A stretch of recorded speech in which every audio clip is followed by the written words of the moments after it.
नमस्कार। किसान आंदोलन आज 28वें दिन भी जारी है। राजधानी दिल्ली के बॉर्डर पर किसानों का डेरा डला हुआ है और वे कृषि कानूनों को वापस लेने की मांग को लेकर जमकर बैठे हुए हैं। उनकी मांग बनी हुई है और सरकार की तरफ से अपनी पेशकश। किसानों की कुछ ही पलों पहले बैठक हुई, उसके बाद कहा गया कि आंदोलन को बदनाम करने की कोशिश की गई।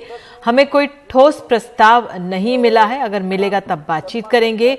हमें संशोधन मंजूर नहीं है और आपके आश्वासन जो हैं खोखले हैं। किसानों ने केंद्र सरकार के प्रस्ताव का लिखित जवाब दिया है।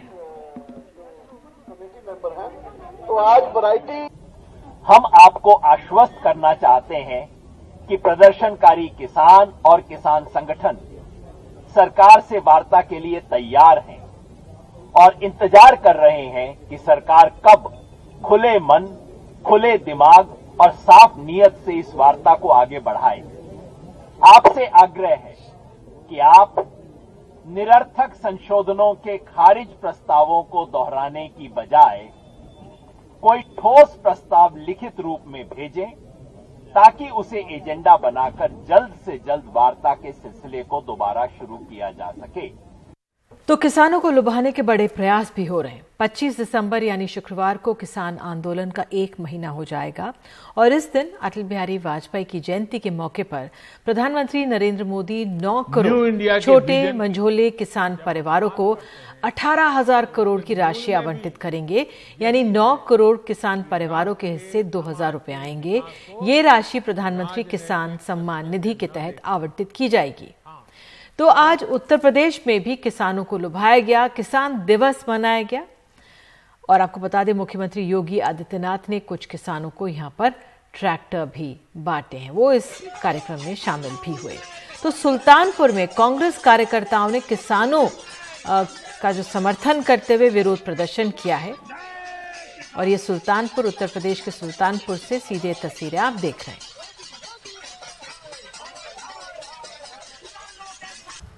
लेकिन आज पहले मध्य प्रदेश से खास खबर दिखाएंगे कि राज्य सरकार नए कानूनों के जरिए किसानों के हित के दावे कर रही है, लेकिन जमीनी हकीकत कुछ और है।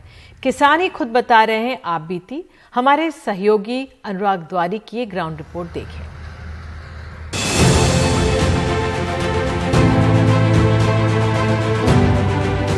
पिपरिया के बहाने पंजाब के किसानों को समझाने की कोशिश हुई। मुख्यमंत्री, केंद्रीय मंत्रियों ने कृषि कानूनों के फायदे बताए। पिपरिया के बहाने अगर बोलते समय मुझे पता चल जाए कि काट के जब खलिहान में आएगी तो ये भाव मिलेगा, तो बताओ इसमें कोई बुराई है क्या?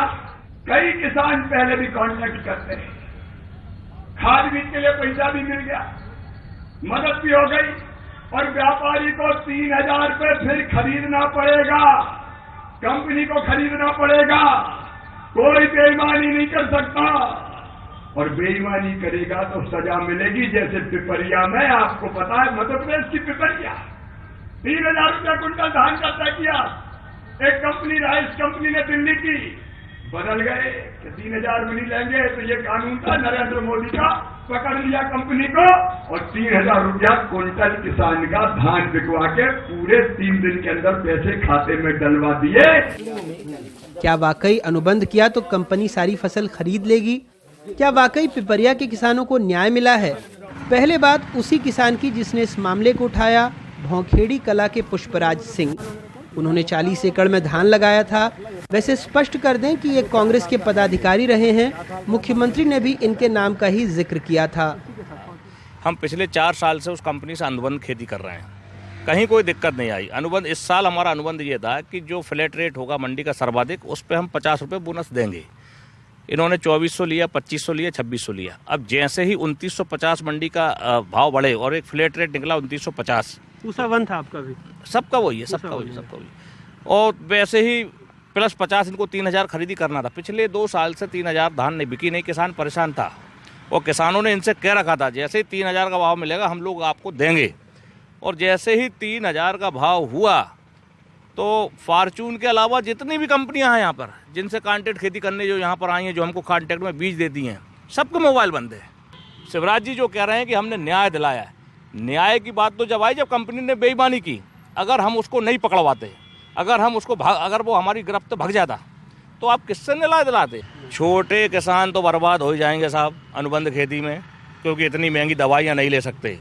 जिस दिन ये पूरे फुल फॉर्म में आएगा, अभी तो शुरुआत है, और पंजाब में ये आंदोलन चल रहा है इसलिए शिवराज जी ट्वीट कर रहे हैं, नहीं तो मेरे जैसे किसान का शिवराज जी ट्वीट क्यों करते?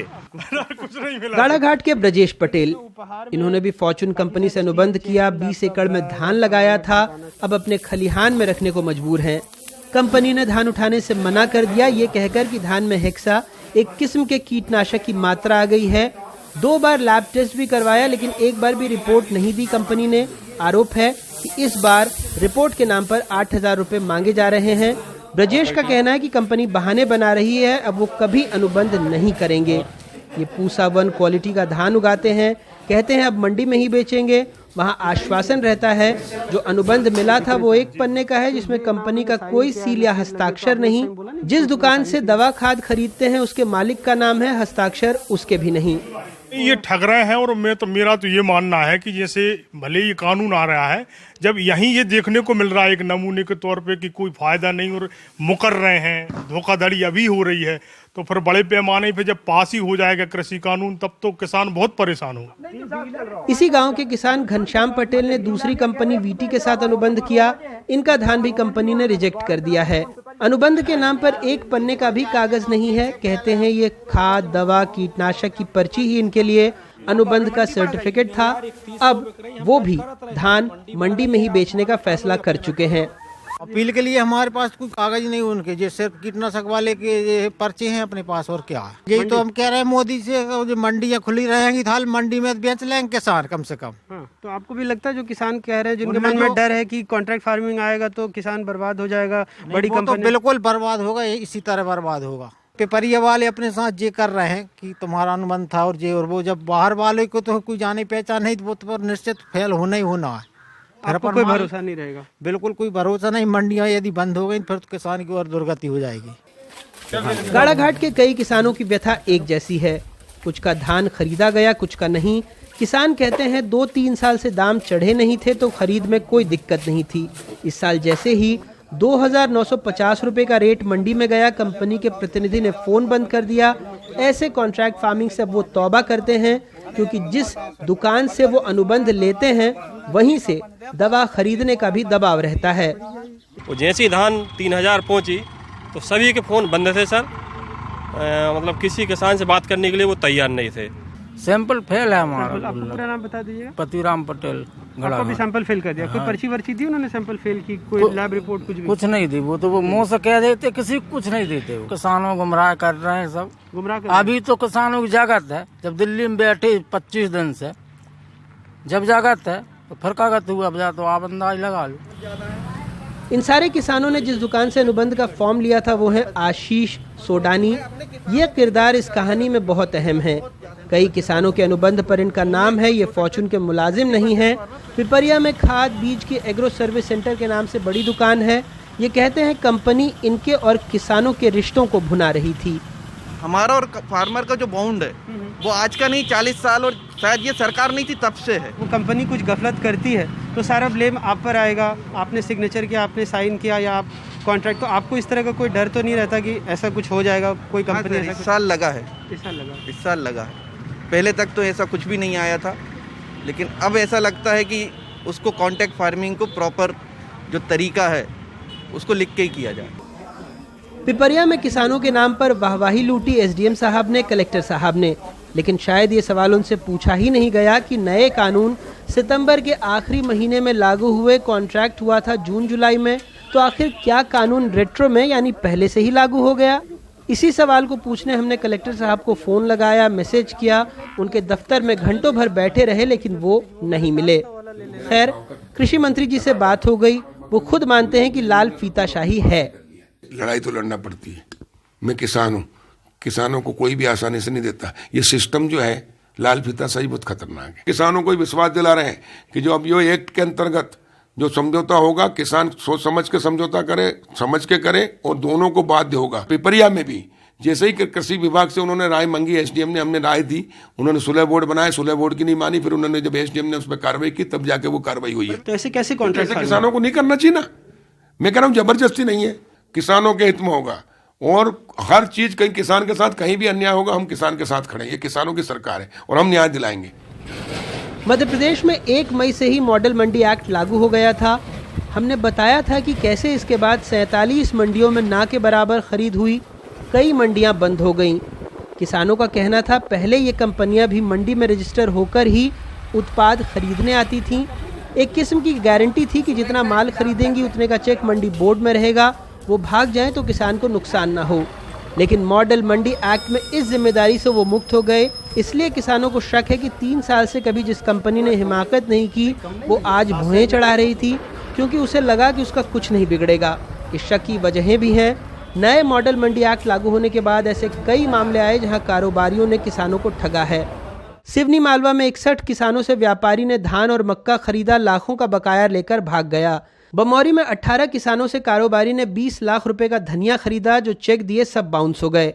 ग्वालियर में 24 किसानों ने शिकायत की है कि एक कारोबारी ने 10 लाख रुपए की उपज खरीदी, लेकिन अब लापता है।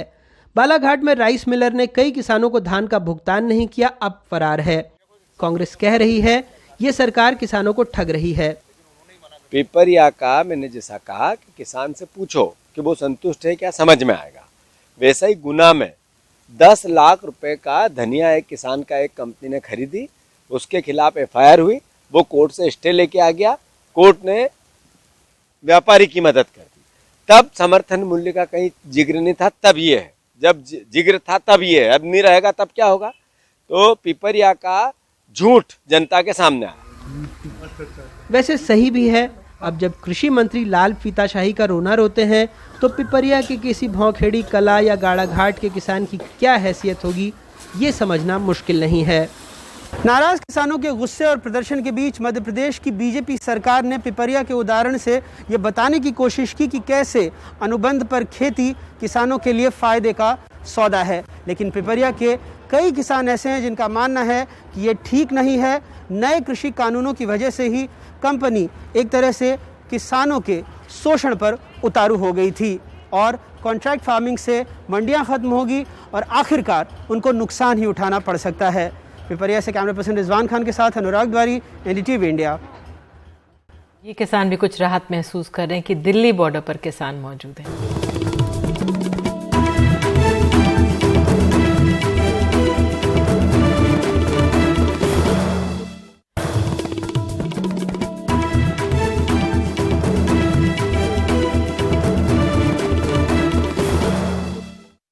अब खबर है उत्तर प्रदेश से। मेनका गांधी के संसदीय क्षेत्र सुल्तानपुर में किसान कानून के विरोध और किसानों के समर्थन में कांग्रेस पार्टी के कार्यकर्ताओं ने सड़कों पर उतरकर थाली बजाकर बड़ा प्रदर्शन किया। कांग्रेसी कार्यकर्ताओं ने मेनका गांधी के कार्यालय के बाहर जमीन पर बैठकर अपने गुस्से का इजहार किया।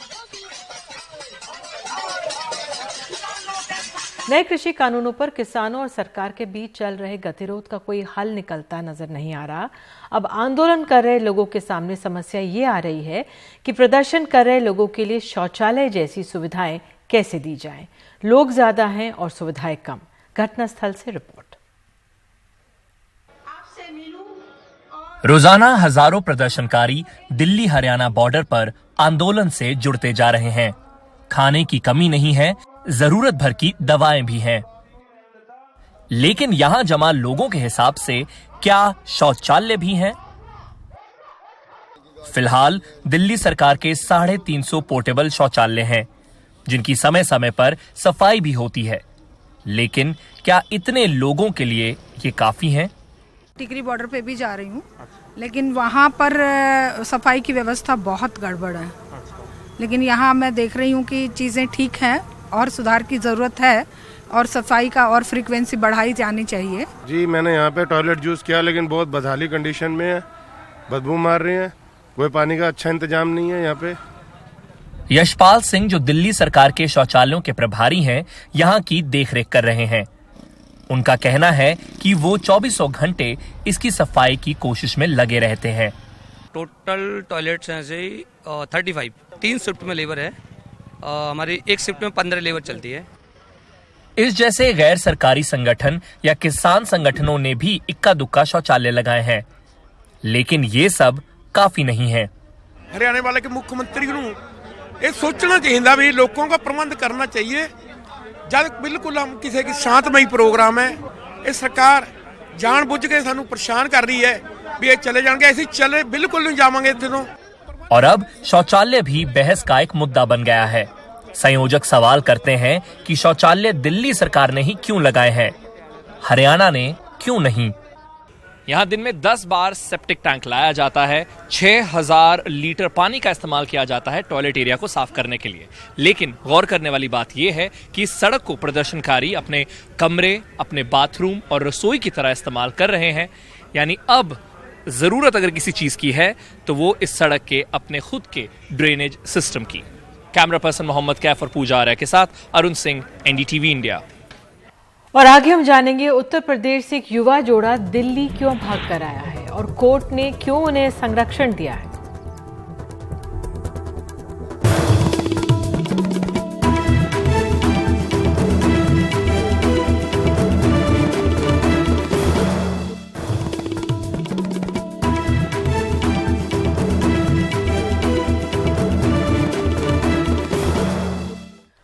उत्तर प्रदेश में धर्मांतरण के खिलाफ बने नए कानून के दुरुपयोग को देखते हुए उत्तर प्रदेश के शाहजहांपुर से एक मुस्लिम लड़का और हिंदू लड़की शादी करने के लिए भागकर दिल्ली आ गए। अब दिल्ली हाई कोर्ट ने इस जोड़े को संरक्षण देने का फैसला किया है। 21 साल की सिमरन 25 साल के शमीम का हाथ कसकर पकड़े हुए हैं। सिमरन का परिवार इस शादी के खिलाफ है क्योंकि शमीम एक मुसलमान है। सिमरन को अपने शहर यूपी के शाहजहांपुर में डर था कि परिवार की शिकायत पर यूपी पुलिस उन्हें नए धर्मांतरण कानून के तहत एक दूसरे से जुदा कर शमीम को जेल में न डाल दे। यही वजह है कि सिमरन और शमीम शादी करने के लिए यूपी से भागकर दिल्ली आ गए हैं। जब हमने घर में ये बात रखी तो उन्होंने मेरी ज़बरदस्ती शादी लगानी चाहिए और जब मैंने उसको मना करा तो उन्होंने मुझको बहुत हार्म किया, यानी कि मुझको मारा।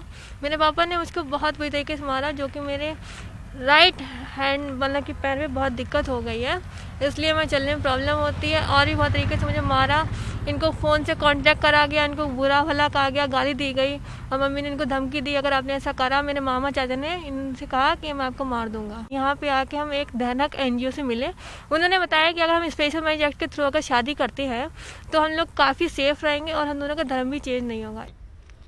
2017 में शमीम और सिमरन की मुलाकात शाहजहांपुर के एक कोचिंग सेंटर में हुई, जहां दोनों ही प्रतियोगी परीक्षाओं की तैयारी कर रहे थे। शमीम कहते हैं कि वो सिमरन को धर्म बदलने के लिए नहीं कहने जा रहे। नहीं, मैं कभी ना धर्म बदलवाना चाहता हूँ और ना मैं खुद एक्चुअली इसके खिलाफ हूँ। जो बॉयज अपनी बीवी या जीएफ से कहता है कि आप धर्म परिवर्तन कीजिए फिर मुझसे शादी कीजिए, मैं ऐसे लोगों के ही खिलाफ हूँ। अच्छा, तो आप इनका धर्म परिवर्तन नहीं कराएंगे? नहीं, कभी नहीं। इस जोड़े ने दिल्ली हाई कोर्ट में याचिका दायर कर संरक्षण की मांग की, जिस पर कोर्ट ने दोनों को शादी होने तक एक सेफ हाउस और सुरक्षा देने का फैसला दिया है। ये दो नौजवान अडल्ट जिनको एक दूसरे से मोहब्बत हो गई और एक साथ रहना चाहते हैं। अब इसमें किसी और का बुरा नहीं हो रहा, ना उनका निजी बुरा हो रहा है, ना समाज का बुरा हो रहा है, ना परिवार का बुरा हो रहा है। देखिए, ये जो ऑर्डिनेंस है इसका केवल मिसयूज हो सकता है, क्योंकि ये ऑर्डिनेंस दो काम कर रहा है। ये लोगों के और ये सुप्रीम कोर्ट की तमाम जजमेंट्स के खिलाफ है और हाई कोर्ट्स भी बार बार यही कह रहे हैं कि दो लोगों की शादी करने का एक निजी फैसला है। वो राइट टू प्राइवेसी है, राइट टू पर्सनल लिबर्टी है, उनका चुनना किसके साथ आप शादी करके रहना चाहते हैं, ये सब पर्सनल मामले हैं। शमीम और सिमरन ने दिल्ली में स्पेशल मैरिज एक्ट के तहत शादी के लिए अपना रजिस्ट्रेशन करा लिया है। दोनों यही कहते हैं कि वो कभी वापस उत्तर प्रदेश नहीं जाएंगे, क्योंकि वहां की सरकार मुसलमान लड़के और हिंदू लड़की की शादी को गुनाह समझती है। सोचिए समाज की और एक प्रदेश की कितनी बड़ी हार है कि उनके यहाँ दो नौजवान जो कि अलग धर्म से हैं सिर्फ इसलिए शादी नहीं कर सकते आसानी से क्योंकि वो अलग धर्म के हैं और उन्हें एक दूसरे प्रदेश आना पड़ता है। और ये दोनों ही प्रदेश भारत देश में और दोनों ही एक संविधान को मानते हैं। नई दिल्ली में सहयोगी संजय कौशिक के साथ सौरभ शुक्ला, एनडीटीवी इंडिया। और अब खबर है फरीदाबाद से। विधानसभा चुनाव लड़ने वाले एक नौजवान नेता की फरीदाबाद में दिन दहाड़े हत्या हुई है। आरोपियों ने फायरिंग करते हुए काफी देर तक पीछा भी किया है और इस पर अधिक जानकारी के लिए आइए सीधे चलते हैं अपने सहयोगी सौरभ शुक्ला के पास। सौरभ, इस मामले में क्या अपडेट है? देखिए निधि, लगभग 1:30 बजे के करीब ये घटना हुई। ये मनोज भाटी नाम का शख्स है निधि, ये चुनाव भी लड़े थे और ये फाइनेंस का काम करते हैं। अपने घर से निकले थे तो इनके पीछे पहले से ही कोई एक कोरोला गाड़ी और फॉर्च्यूनर गाड़ी में कुछ बदमाश थे जो इनका पीछा कर रहे थे और निधि लगभग 10 से 12 राउंड गोलियां चली हैं लगातार और ये सब कुछ कहते हैं सरेआम दिन दहाड़े हुआ, जिसमें मनोज भाटी ने भागने की कोशिश भी, लेकिन सामने एक बाइक आ गई तो उनको रुकना पड़ा और इनकी गोली मार के जो है हत्या कर दी इन बदमाशों ने। पुलिस ने पूरे मामले को में केस रजिस्टर कर लिया है। जो वरिष्ठ अधिकारी हैं निधि, उन्होंने जाकर के जगह का मुआयना भी किया है। इनके शव को पोस्टमार्टम के लिए भेजा गया है। तो पुलिस ये भी कह रही है कि हो सकता है कोई गैंग वॉर भी हो और आपसी रंजिश की भी बात सामने आ रही है, लेकिन फिलहाल अभी तक किसी भी जो कहा जाए बदमाश जो गोली चलाने में शामिल हैं उनकी ना पहचान हो पाई है और ना गिरफ्तारी हो पाई है। तमाम सीसीटीवी फुटेज खंगाले जा रहे हैं, लेकिन सबसे बड़ी बात यह है कि फरीदाबाद एनसीआर का हिस्सा है और सरेआम दिन दहाड़े 12 से 13 राउंड गोलियां चलती हैं और एक शख्स को मार दिया जाता है इस तरीके से बीच सड़क। तो वाकई में समझ सकते हैं कि हरियाणा में, खासकर फरीदाबाद में किस तरीके से जो कानून व्यवस्था है वो चरमराई हुई है। जी सौरभ, जानकारी के लिए शुक्रिया। और एक छोटा सा ब्रेक लेते हैं। ब्रेक के बाद आपको ले चलेंगे महाराष्ट्र के शहरी इलाकों में रात के कर्फ्यू का हाल बताएंगे।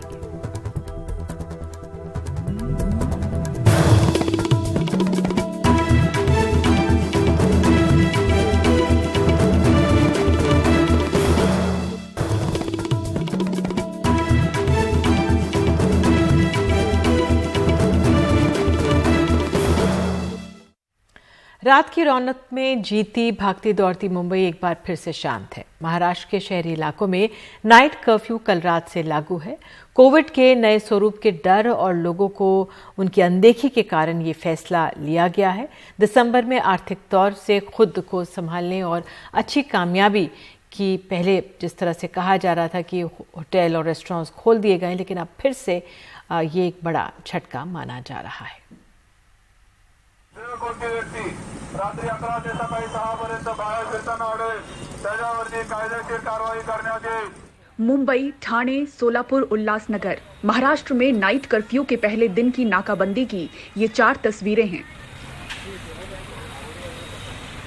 कर्फ्यू रात 11 से सुबह 6 तक है, लेकिन 11 से पहले ही दुकानों, रेस्टोरेंट्स, पब, बार, क्लबों के शटर डाउन होते दिखे।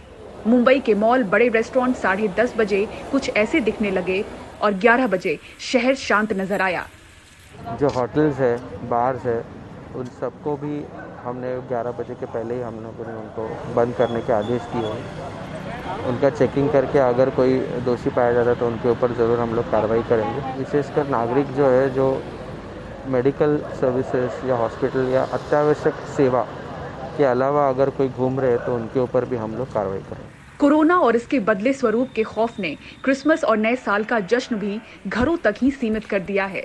प्लान्स का देखते हैं अभी क्या होता है। इन हाउस करेंगे, घर पे बैठ के करेंगे। किधर होटल या किधर ऐसा जाने वाले नहीं है। हम फैमिली अपनी जो फैमिली है, 2-3 फैमिली, वो बैठ के ऐसा न्यू ईयर मनाने का हाउस पार्टी या। कोविड में बड़ा नुकसान झेल चुके होटल रेस्टोरेंट व्यवसाय को नए साल में बड़ी उम्मीदें थी, लेकिन कोविड का कहर इन पर एक बार फिर बरपा है। फैसले से निराश हैं, लेकिन इसे स्वीकार करने के अलावा रास्ता भी क्या बचा है। Yes, we are very disappointed with the state government's night curfew orders.